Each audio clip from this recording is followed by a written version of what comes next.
Show me kittens in a makeup ad and I am literally buying out your store.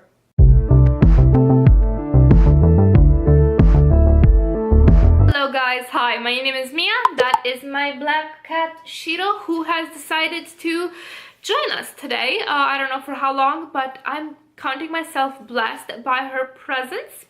And today I want to talk to you guys about makeup marketing ploys that I always fall for. Because I kept thinking that I am such a predictable creature. Like, you know how when you want to trap a rabbit, Actually, I don't even know what you do to trap rabbits because I don't hunt. But like, whatever you do to trap a rabbit, it's gonna be pretty consistent, right? So, like in the cartoons, when you put a carrot in the middle and then a box and the rabbit trips the wire and then they're under the box and then they're dead. That's kind of me, but with makeup companies. Because there are some things that will always make me want to buy. Because I'm a weak person, I will probably end up buying those things. Or at least have this strong urge to do it.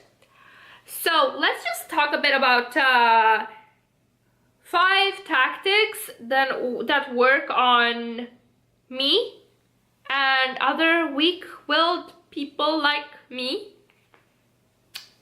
Let's get to it. If you have good scented makeup, I will fall for it. I don't know what it is with certain makeup scents, but I take one whiff of it and it's like I just snorted crack cocaine up my nose. Because I suddenly develop an addiction to getting your product and using it, and every time I will use it, I will put my nose up it and sniff and enjoy the scent. And feel nice when using that product because it smells nice, and I too want to be a pretty flower that looks and smells nice. A good scent is so important. I can go with no scent. I prefer good scents. Bad scents, like not even stenches or bad smells objectively, but like scents that don't attract me, can kind of break an item for me. Like, I recently got a cream from Nux, a face cream. It's very nice, but the scent is fucking killing me. And I'm kind of sad, because this is a nice cream, but I will never repurchase because the scent doesn't make me feel nice. Then there, on the other side of the spectrum, there's the Too Faced White Peach palette, which I never planned on buying. But I got a whiff of it in the store, and it's like my mind went blank. It's like I just went under a hypnotic trance. I woke up with a Sephora receipt and a new palette in my collection. I was like, just what the fuck happened?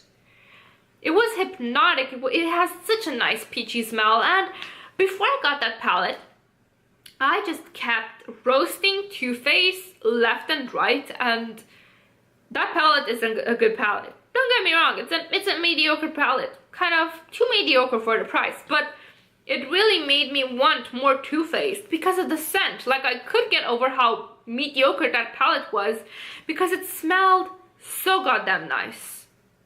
And I prefer sweet florally smells. So if you've got something fruit scented or flower scented, you got me. Hook, line, sinker. Then there is the second hook, line, and sinker for me, and that is a nice packaging.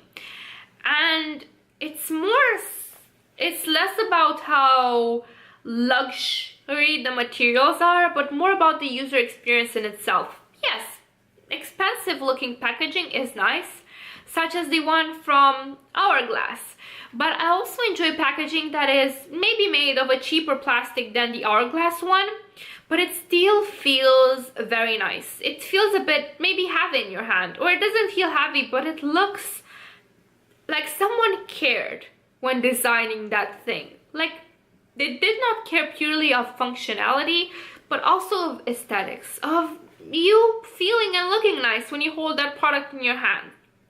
One good example of that would be Kiko Cosmetics. Now, Kiko Cosmetics does not have fancy packaging by any stretch of the imagination. The plastic is light, but there are certain things that really make the user experience very nice when you use them.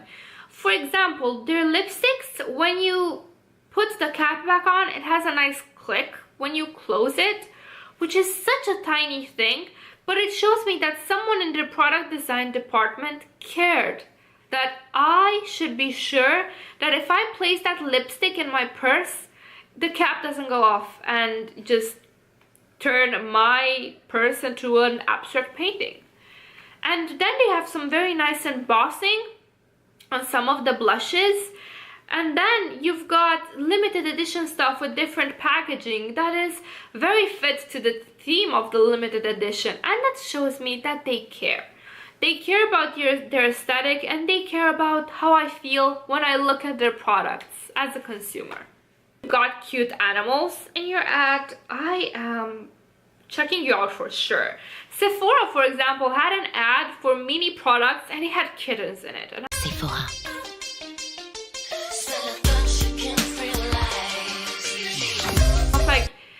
I don't need any new minis, but I might as well go to my local Sephora and check them out. I'm a sucker, but cats. I mean, who doesn't love cats? Especially kittens, like tiny fluffy kittens, like in that ad. Like I even remember the fucking ad.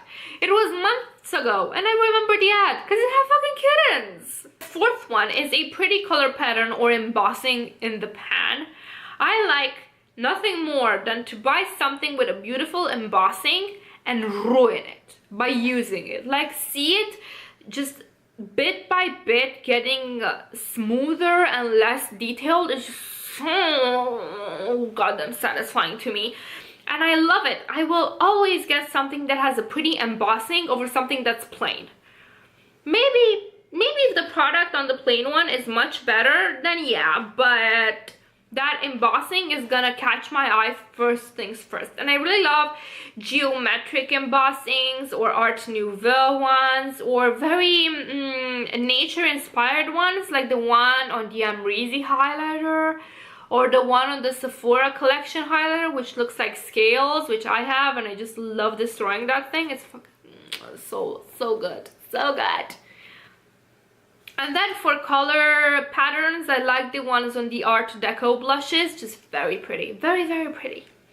Then the fifth one, and the most important, is I want you to sell me a story or an aesthetic. Sell me an aesthetic, sell me a dream, and I am buying your product. And Nabla is really good at this. Every time they release a new palette, they give you an aesthetic with their packaging, with the front cover of the palette.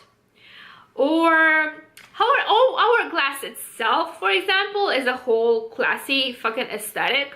And then another brand that I have had on my wish list for forever, and I want them purely for the aesthetic, is Rituel de Fil. Or Rituel de Fil. I know the double L's are more like aspirated in French in that word, but I fuck it up as usual.